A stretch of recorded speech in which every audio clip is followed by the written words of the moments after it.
I work the night shift and my wife works the day shift.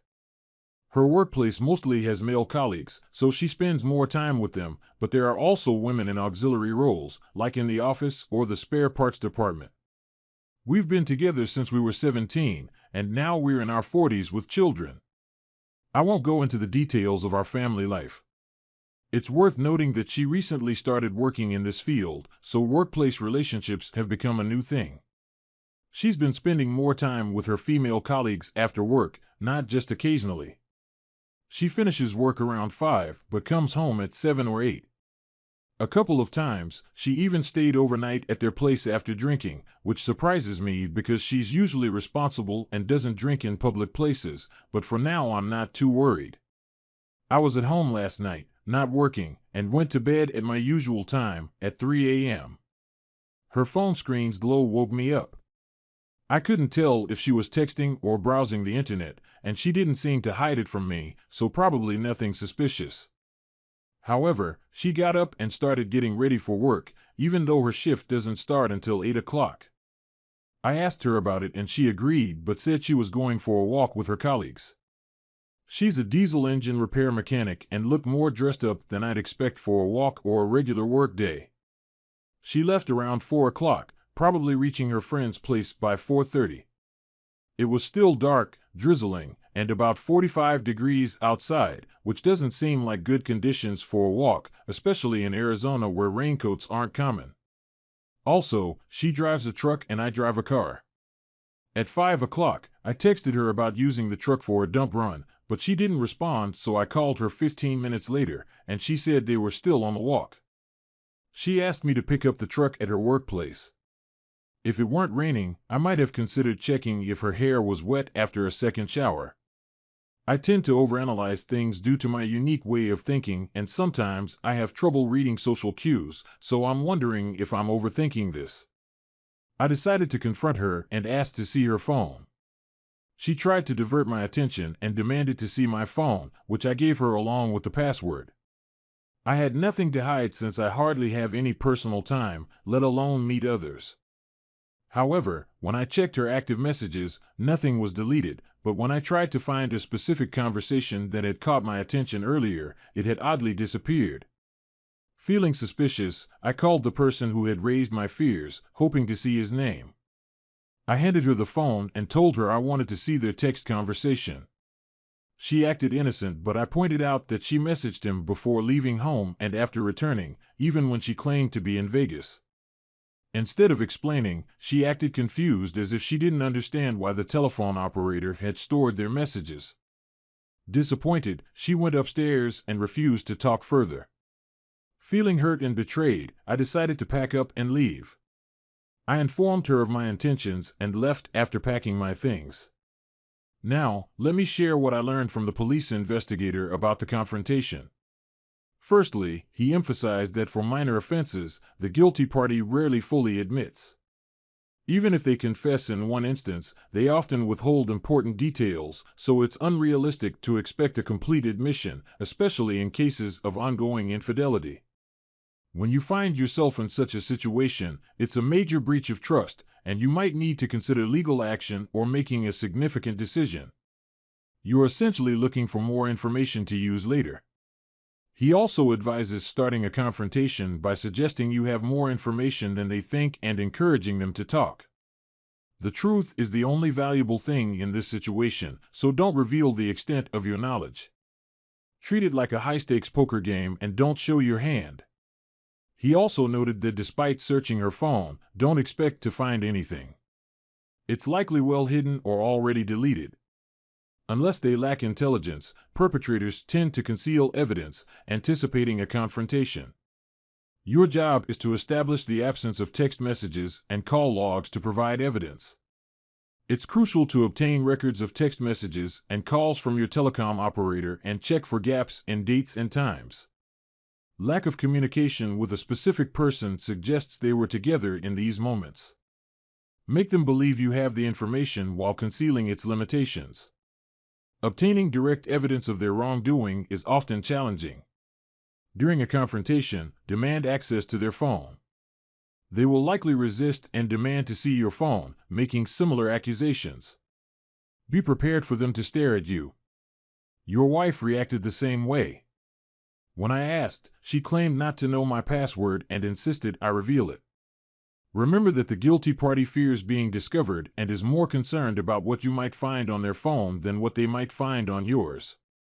Pay attention to their willingness to disclose information relevant to you. In my case, my wife showed very little interest. She barely looked at the messages and didn't even check the photo gallery where questionable content is usually found. Instead, she was more focused on the phone in my hand as I casually scrolled through a list of harmless text conversations. She even said, "See, I don't know what you think I'm up to." To continue my investigation, I opened the phone app, entered the suspect's number, and tapped on the SMS icon. To my surprise, there were no messages. I went back to the contact and showed it to her, asking about the missing messages. She replied that they never communicated. I disagreed and informed her that in just the past month, she had exchanged over 900 messages with him. I pressed her to reveal where those messages had gone. Initially, she pretended to be innocent, but deep down, she likely knew that the number I provided was accurate. Reluctantly, she admitted she had deleted them but didn't disclose the whole truth. It turned out those messages were about her wanting a divorce, which she wasn't ready to tell me yet. I didn't give away too many details, like how far my suspicions had gone. Instead, I provided enough information to instill confidence and make it clear that I had full knowledge of the situation. Knowing the exact number of texts was important as it served as solid evidence, reinforcing the message that I wasn't bluffing when I claimed to know something. This behavior is a typical sign of guilt. When someone is caught in a tough spot, they often try to dodge and use various tactics to avoid responsibility. To deflect the blame, they often offer explanations about their whereabouts. However, it's crucial to closely scrutinize the information they provide. If their explanations are vague and seem forced, it's important to persistently seek more details. Many false explanations are created with little planning and can easily fall apart with further investigation.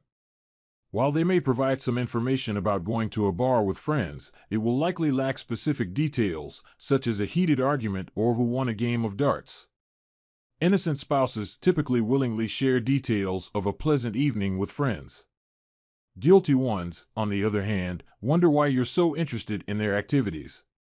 Remember, they're anticipating a confrontation and are already thinking about how an innocent person would act in this situation, crafting a plausible version. This idea applies even to drawing attention to themselves. When our oldest daughter had a conflict with my wife, she later told me she had two reasons for this.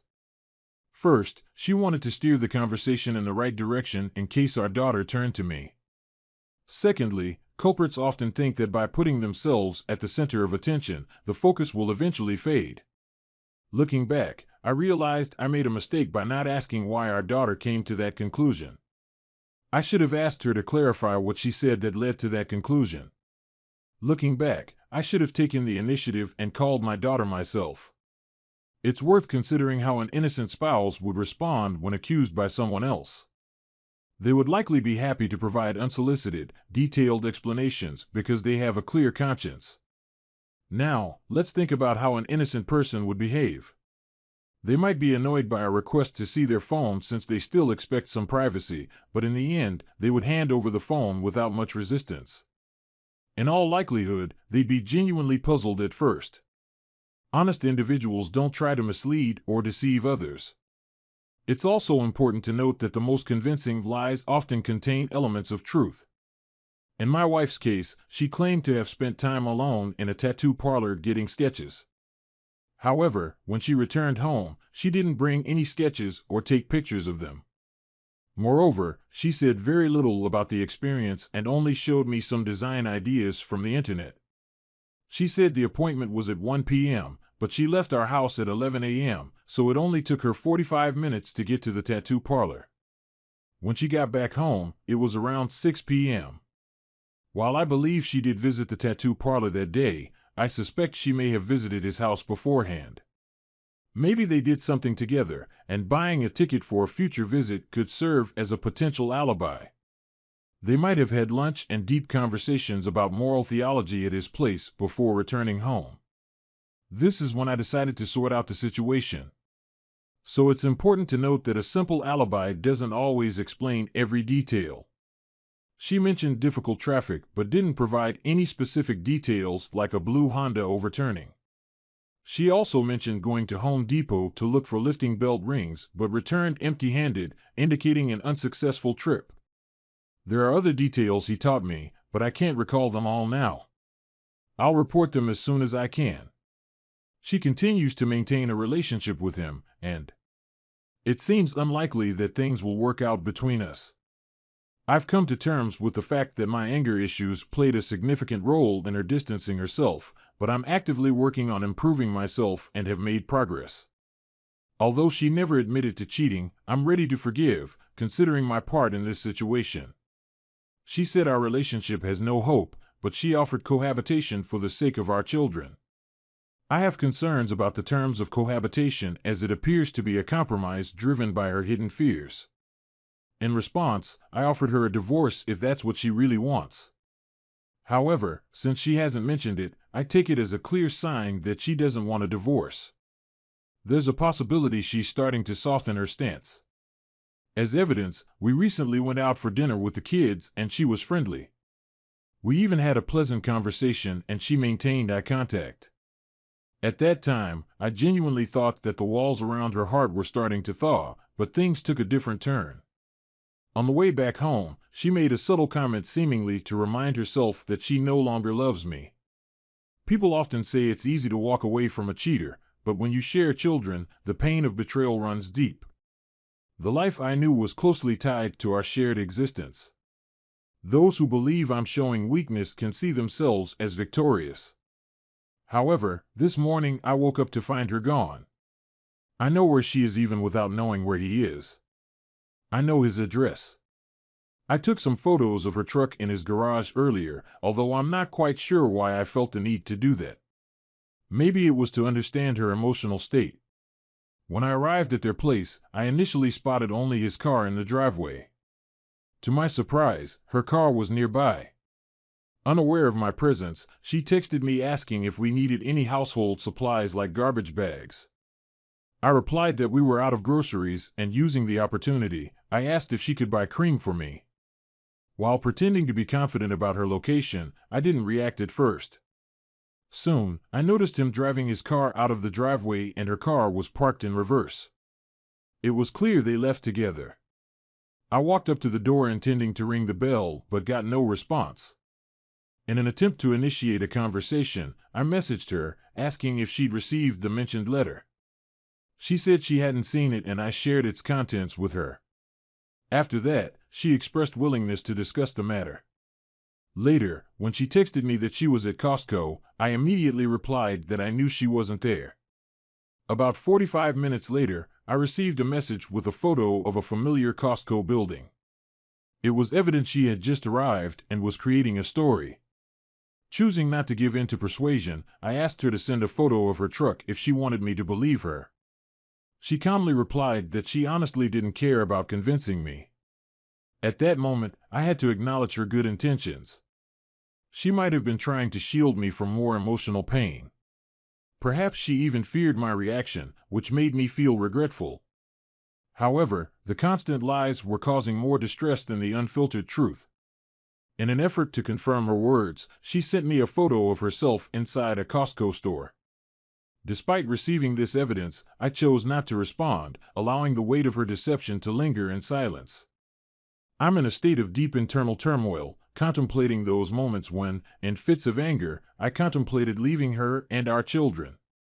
Though I'm determined not to repeat such behavior, I admit that I'm now at a point where I'm ready to explore a new path to extricate myself from this situation. Yesterday, I had a consultation with an attorney and we discussed the current situation. Following my therapist's advice, I made a deliberate choice not to rush into decisions while my emotions are still running high. Instead, I opted to wait and carefully consider the available options. Currently, my soon-to-be ex-wife and I continue to live together for the sake of our children.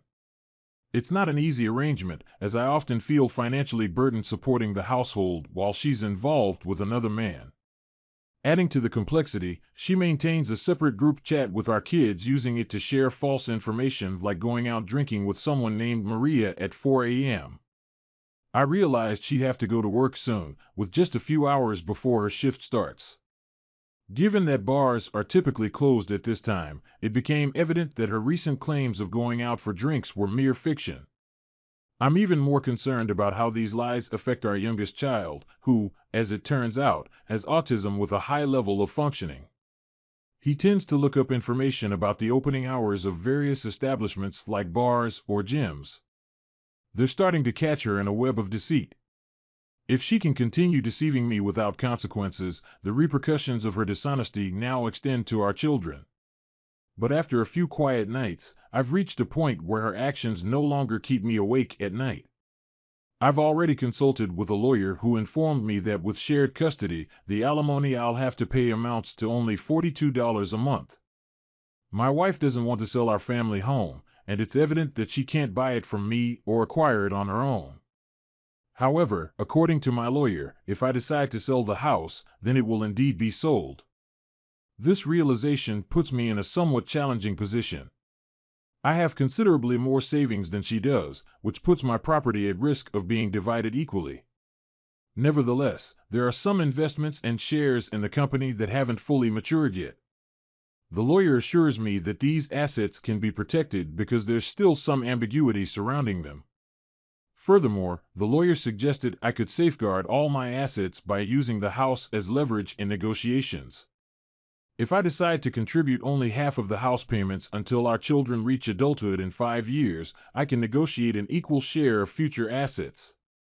By using this as a trump card, I can preserve my savings, so the situation has effectively turned into a real estate transaction. On a personal level, I have to admit that I succumbed to the stress of sleep deprivation and overwhelming grief, which led me to attempt reconciliation with an unfaithful wife. I began begging her desperately, as a person lacking self-respect. About 2 weeks ago, I reached a breaking point and had to leave work early because I couldn't concentrate properly. At that moment, I hoped her car would still be parked outside the house and that maybe a spark of affection for me would rekindle in her heart. Looking back, I now understand how crucial it is in such circumstances never to let myself appear as a fool. I tried to initiate a conversation with her, but my efforts were futile and I couldn't help but feel pitiful. It seemed my pleas went unanswered. Sunday came and went, and I had no particular place to be. I informed her that I wouldn't be home until the workday started, giving her the opportunity to be with the kids while I was away. After buying pizza for the kids, she left again. Feeling lost and unsure of what to do, I sat in the car browsing various internet forums and getting distracted by other things. For reasons I can't entirely explain, I ended up downloading Tinder and setting up a profile. My initial intention wasn't to seek a chance encounter, so I mindlessly swiped left on all the profiles that caught my eye. However, I did strike up a conversation with one girl, though it didn't really pique my interest. The next morning after work, I stumbled upon another profile and, despite my uncertainty, impulsively swiped right. To my surprise, we hit it off right away and she greeted me with a message, "Hello, handsome." It was incredibly heartening to receive such kind words at a time when I really needed them. We started chatting and things flowed smoothly. We even had a couple of drinks together. Surprisingly, Tuesday night turned into a date. Considering the possibility that this relationship could develop into something more, I felt the need to honestly share my current situation. Starting any potential relationship on honesty is important to me. Interestingly, she had also experienced infidelity and had been divorced for some time but expressed a desire to start dating again. When the evening came to a close, I walked her to her car and we shared a kiss. It's important to note that my wife has already initiated the divorce process, so legally we're no longer bound. To be honest, the thought of this woman and the possibility of finding hope again brought me reassurance, finally allowing me to sleep peacefully. Perhaps in His infinite mercy, God decided to send someone to show that I am deserving of appreciation. This experience rekindled my hope for the future, and even if this connection doesn't turn into something deeper, I'm grateful for the momentary happiness she brought me. I'm well aware that everything is moving swiftly, but it's essential to recognize that my marriage has been unstable for many years. The idea of divorce has crossed my mind more than once, but I've never taken immediate action. I must admit that I didn't take active steps to salvage the marriage. The affair with her was the final straw that led to our split. Looking back, we can possibly say it was necessary since neither of us was truly happy, but neither had the courage to initiate the breakup. Reflecting on this situation, I can't help but wonder if I would have given in to the temptation of infidelity had I been put to the test. The fear of being potentially unfaithful has always kept me at a distance from other women. Unfortunately, those joyful memories my wife and I once shared now seem distant and faded. Much like the memories of a terminally ill person passing away, it is a profound event that brings immediate grief when it occurs. However, I believe that in such circumstances, the awareness of the inevitability of the end arrives more swiftly, primarily due to the recognition of its inescapability. Today, I took a significant step. I made an advance payment, officially commencing the divorce process. As a result, our cohabitation will likely end soon. My son and I decided to become neighbors and find a new place to live together. Currently, he doesn't communicate with his mother due to her infidelity. I plan to sell the house and claim my rightful share of the assets, even though she's against it. Her problem is that she can't afford the mortgage payments and won't receive enough funds from the divorce settlement to buy me out. The costs associated with initiating divorce proceedings came to $2,500. Despite the initial pain, the payoff is worth it. Day trading isn't just a hobby for me, it's a skill I excel in with increasing profits. I anticipate taking part in larger deals. Furthermore, I've long desired to own a 1979 Fiat Spider convertible, a dream I could never justify as a responsible married man. However, circumstances have changed, and I'm no longer bound by such restrictions. So when things settle down, I'll finally get behind the wheel of the car I've longed for. I hope that by the time I purchase it, a custom license plate, as I discussed with my lawyer, will be affixed, echoing the words of the song "Damn, It's Good to Be a Gangster." I can't help but wonder if she'll explode with anger when she receives a summons and realizes I'm determined to sell the house. The irony is that we'll both leave with enough money to start fresh in our own homes. She might even move in with her loved ones, and I'll go about my business. My wife, who cheated on me, is now returning her truck to the bank and trying to strike up casual conversations with me via text messages. However, I've managed to maintain a neutral and unresponsive attitude toward her, often choosing to ignore her messages. She recently messaged me about evaporative coolers at Home Depot. It reminded me of our unsuccessful attempt to buy one during a winter sale. She also inquired about when I'd return home, mentioned that we'd be living in separate rooms, and even wished me a good time at the water park tomorrow. It was a trip I'd planned to take with the kids. By the way, fellow dads, water parks seem to be a gathering spot for single moms after a divorce. Today, my ex-wife sent me an SMS saying that she'll be renting her truck, for which she'll need to pay $730 a month. Consequently, our eldest child will no longer have access to a dependable car with a mileage of 220,000 miles. I must admit that the fact that she's facing the consequences of her actions brings some satisfaction. Furthermore, I had a lengthy conversation with my sister, who shared information about the man my wife is currently involved with. I discovered that the man my wife is dating has 4 previous failed marriages. According to my sister, he has a pattern of forming attachments to women, depleting their finances, and then disappearing from their lives. Though it seems unlikely, my sister passed this information along to me. In response, I told her that if this is indeed the case, I hope he defeats my wife quickly so we can complete our divorce process. I also mentioned that I hope their relationship continues until I finish the necessary legal paperwork and extricate myself from the situation. On a related note, I recently had a conversation with my wife about this topic. She informed me of her plans to return the truck as part of her intention to refinance the house. Due to financial difficulties, she can't manage to make a cash payment to settle the truck and handle the new loan amount simultaneously. Interestingly, this aligns with my own plan, which involved moving out of our shared house. She was aware that I was searching for a new residence and had no intention of staying in a house where she was freely engaging in an extramarital affair. I informed her that I intended to transfer ownership of the house to her, but I demanded a buyout. I have various liquid assets that she has to relinquish in order to obtain my share. Despite the substantial sum, it still falls short of my required amount. The potential cost of a swift departure still seems minor. I aim to settle this matter while she remains cooperative.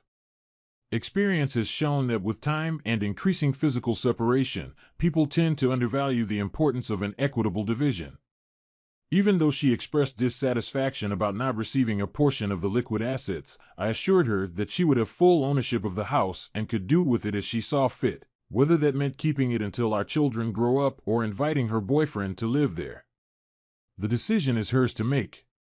Nevertheless, I remain cautious and watchful. Tomorrow marks an important moment for me. I'm purchasing a new home and getting the necessary legal documents drawn up by my lawyer. Those who have known my life routine know that my ex-wife, with whom I've spent 19 years, decided to have an affair, which I discovered back in March. Initially, I attempted a futile and desperate choose-me dance to salvage the relationship, but after consulting with a psychologist, I realized that my life would ultimately improve without her presence. As a result, I found a rented house conveniently located within walking distance of our current home, allowing our children the freedom to come and go as they please. To simplify my schedule and ensure easy pickup and drop-off of the children from school, I decided to switch work shifts. The move is set to happen tomorrow, as I've already received the keys to our new home. In addition, I've arranged for the utilities to be connected. Fortunately, I'm financially stable and can afford this new venture. I should mention that I have an appointment with a lawyer to process the divorce documents. My future ex-wife and I reached an agreement via email, and the lawyer will use this agreement as a template for the legal documents. If all goes well, we'll be able to sign everything during the meeting and then patiently wait for the required waiting period. If things progress smoothly, I expect to receive a divorce decree sometime in late June or early July. It may not be as much as I'd like, but I believe my mental well-being is worth it. Regarding my job, I still have a few restricted shares, the rights to which will vest in the future. Fortunately, our agreement states that my future ex-wife waives any claim to these shares. If I choose to stay in my current position, these shares can be quite valuable. Given the ongoing support I receive from the company, including 30 days of leave and short-term disability benefits, I see no reason to leave. All this experience has solidified my loyalty to the employer. Thankfully, my future ex-wife has a well-paying job that surpasses the poverty line, which means I won't be obligated to pay spousal support. Additionally, with equal custody rights and my coverage of the children's medical, dental, and vision insurance costs, my alimony obligations amount to only $42 per month for less than 60 months. We are currently discussing the possibility of waiving this commitment. Looking ahead, I can say that in 5 years, once the children have grown up, I'll have accumulated enough savings to retire abroad at the age of 47, instead of working in the USA until I'm 70. Feeling trapped in my marriage, I realized that I was squandering money on extravagant houses and unnecessary material possessions that held little true value for me. In a way, living on the other side of the world from my future ex-wife has presented an unexpected advantage. While my heart may be broken at the end of this relationship, I don't want it to define me or rob me of the ability to love. I believe there's a special person out there to whom I'll eventually entrust my heart, even if it means becoming vulnerable again. Love and hope are incredibly powerful forces that should never fade, even in the face of betrayal by a cheating spouse. In such times, I find comfort in a quote I'd like to share with you. However, we do not look back for a long time. We continue to move forward, opening new doors and embracing new experiences. Our curiosity propels us onto uncharted paths. This serves as a reminder not to dwell on the past for too long, but to focus on moving forward, discovering new opportunities, and embracing the unknown. Curiosity becomes our guiding light, leading us to fresh and exciting journeys in life. Having made the decision to start anew, I'm taking steps to fulfill my wish list, and in a few hours, I'll embark on a journey abroad. Since July is dedicated to self-discovery, I've planned a trip to Thailand. As I navigate the waters of Singledom again, it's crucial for me to reconnect with forgotten aspects of myself. At this stage, I'm actively seeking new experiences and adding them to my ever-expanding list.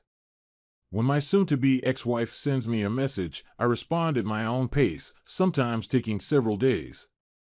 While the divorce proceedings continue, I prioritize my own well-being and ensure the process is moving forward. Financial matters and property division have been successfully resolved, leaving only custody and alimony matters. My lawyer advised against accepting my future ex-wife's unreasonable proposal, which is unlikely to be approved by any judge. Instead, we made our own proposal. In my proposal, I emphasized that our children are now at an age where they can express their preferences regarding custody arrangements. I've also secured a residence within walking distance of my future ex-wife's home to make it convenient for the children to visit. It's worth noting that after I moved, she wasted no time in relocating her lover to a new residence. If this situation initially bothered me, I now find it somewhat comical, almost like a cliché. Regarding my trip, I must admit that someone else is joining me, a new girl. Interestingly, the cause of my sleepless nights is not the pain of my spouse's infidelity, but the 14-hour time difference. For those still facing difficulties, I offer a simple piece of advice: don't give up. Despite the challenges we encounter, it's crucial to maintain momentum and keep moving forward. After a lengthy process, I'm pleased to announce that my divorce is officially finalized. In summary, I made the tough choice to leave my ex-wife after she began an affair, signaling her desire to end our marriage. Unfortunately, the outcome regarding custody and alimony was not as favorable as I'd hoped, but I was prepared for the ideal outcome to be more of a wish than a reality. Still, I managed to negotiate with her regarding the alimony payment to secure a better future for our teenage boys. I convinced her to allocate half of the alimony toward their college savings. Considering our children are now teens, her suggestion that they spend weekends with us seemed reasonable, as they are almost adults and can make their own choices.